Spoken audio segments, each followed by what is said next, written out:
Hello friends, YouTube channel math knowledge में आपका स्वागत है।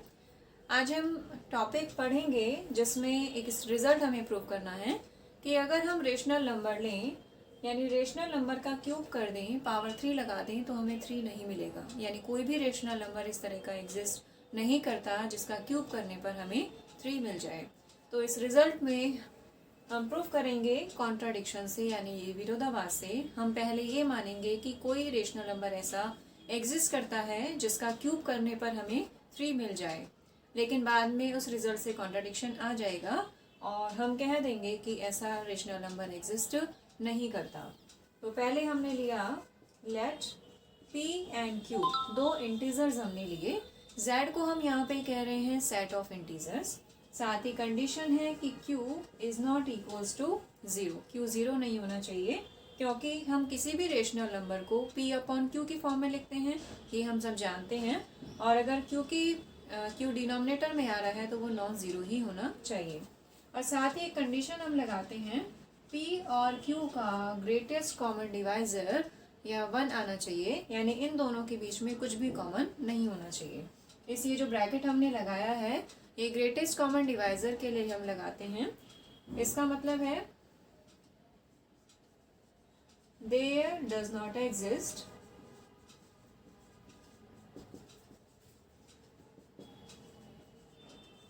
any common factor of p and q। p और q का कोई भी कॉमन फैक्टर एग्जिस्ट नहीं करता। अब देखें, हमने यहाँ माना कि p अपॉन q का क्यूब करने पर हमें 3 मिल रहा है। सो आप इसको इस तरह से लिखिए, P cube upon Q cube equals to 3। इस स्टेटमेंट को आप इस तरह भी लिख सकते हैं, P cube equals to 3 Q cube. इसको हमने दिया इक्वेशन नंबर 1। अब इस स्टेटमेंट को आप इस तरह भी लिख सकते हैं, P cube upon 3 equals to Q cube. हम यहाँ देख रहे हैं कि पी क्यूब को अगर हमने 3 से डिवाइड किया तो हमें क्यू क्यूब मिल रहा है जो कि एक इंटीजर है। इस कंडीशन में हम ये कह सकते हैं कि जब हमें इंटीजर मिल रहा है तो p क्यूब को 3 एग्जैक्टली डिवाइड करेगा। एग्जैक्टली डिवाइड करने का मतलब है कि कोई भी रिमाइंडर नहीं होना चाहिए। सो हम इस स्टेटमेंट को लिखेंगे 3 डिवाइड्स p क्यूब। इसको आप ऐसे लिख सकते हैं, 3 डिवाइड्स p क्यूब। इसका जो नोटेशन हमने लिखा है इसका मतलब ये है कि 3 p क्यूब को डिवाइड कर रहा है। अगर 3 p क्यूब को डिवाइड कर रहा है तो p इंटू p को भी डिवाइड करेगा। और 3 क्या है, प्राइम नंबर है, केवल एक बार इससे हम कट कर सकते हैं, तो इन तीनों में से किसी एक को केवल एक बार कट करेगा। ऐसा नहीं है कि आपने 3 से कट किया और यहाँ पे कुछ बचेगा, यहाँ पर केवल 1 बचेगा। आप क्या लिखेंगे, हम इसको 3 डिवाइड्स p, यानी 3 p को डिवाइड करता है। एक बात तो यहाँ पे आ गई। अब दूसरा देखें, अगर 3 p को डिवाइड कर रहा है तो डिवाइड करने पर एक इंटीजर हमें मिलना चाहिए। हमने लिया since 3 divides p then equals to m। हमने ये माना, और m क्या है, यहाँ पर कोई इंटीजर है। z को हम सेट ऑफ इंटीजर कह रहे हैं। अब p इक्वल्स टू हमें मिलेगा 3n।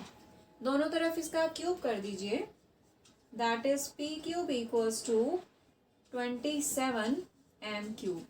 इसको हम देंगे इक्वेशन नंबर 2। अब यहाँ से p क्यूब की वैल्यू हम ऑलरेडी बता चुके हैं, 3 क्यूब के इक्वल है, और p क्यूब की इस वैल्यू को हम रिप्लेस कर देंगे यहाँ से। तो आप इक्वेशन फर्स्ट को काम में लीजिए, using equation first p cube को रिप्लेस कर दीजिए 3 क्यूब से 27 m क्यूब। हम जानते हैं कि अगर 3 को 27 से हम कट करेंगे तो हमें क्या मिलेगा, एक तो यहाँ क्यू क्यूब बचेगा, यहाँ बचेगा 9 m क्यूब। अब आप देख सकते हैं, इसको फिर से हम चेंज करके लिखें जिस फॉर्म में हमें ये चाहिए।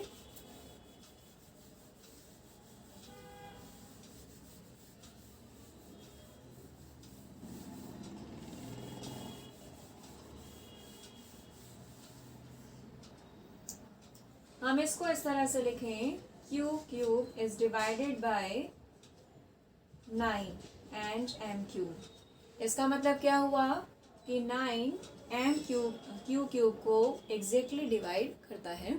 उसके बाद ये हम जानते हैं कि 3 है। इससे एक बात और ले लीजिए कि 9 क्यू को भी डिवाइड करेगा। जैसे अभी हमने देखा कि 3 पी क्यूब को डिवाइड कर रहा है, सो वो पी को डिवाइड कर रहा है, तो हम यहाँ ले सकते हैं कि 9 अगर क्यू क्यूब को डिवाइड करेगा सो वो क्यू को भी डिवाइड करेगा। अब 3 9 को डिवाइड करता है और 9 किसको डिवाइड कर रहा है, क्यू को डिवाइड कर रहा है। तो हम कंक्लूजन ले सकते हैं कि 3 क्यू को डिवाइड करेगा। अभी हमने पहले बता चुके हैं कि 3 पी को डिवाइड कर रहा है, 3 क्यू को डिवाइड कर रहा है, लेकिन हम स्टार्टिंग में बता चुके हैं कि कोई भी कॉमन फैक्टर नहीं है पी और क्यू में, यानी पी और क्यू को किसी भी एक सेम नंबर से कट नहीं किया जा सकता। Hence 3 divides P and 3 divides Q, that is contradiction, यानी विरोधाभास यहाँ हमें मिल गया। क्यों मिला विरोधाभास?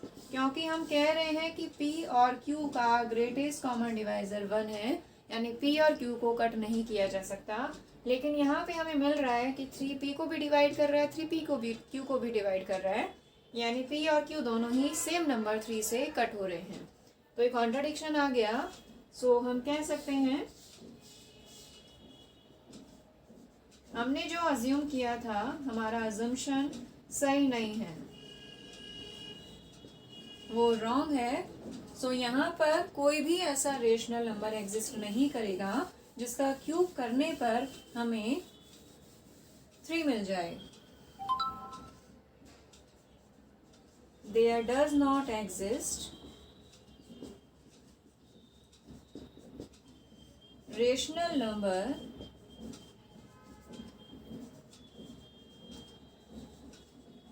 whose cube is 3। यही रिजल्ट हमें यहाँ पर प्रूव करना था। इसी तरह से कुछ और क्वेश्चंस भी हैं, जैसे हम बता सकते हैं कि √2 है वो इरेशनल नंबर है, परिमेय संख्या है। √8 के लिए भी आप बता सकते हैं। आप प्लीज़ अगर आपकी कोई क्वेरी है तो कमेंट बॉक्स में कमेंट कीजिए, ताकि मुझे आपके रिस्पॉन्सेस का पता चले। जितना अच्छा आपका रिस्पॉन्स आएगा उतना ही हम अपना अच्छा काम कर पाएंगे। और आपकी प्रॉब्लम्स अगर किसी टॉपिक में आ रही है तो हम डेफिनेटली उसको सॉल्व करने के लिए कोशिश करेंगे। इस वीडियो में इतना ही, बाकी जो नेक्स्ट टॉपिक्स हैं वो हम नेक्स्ट वीडियो में लेकर आएंगे।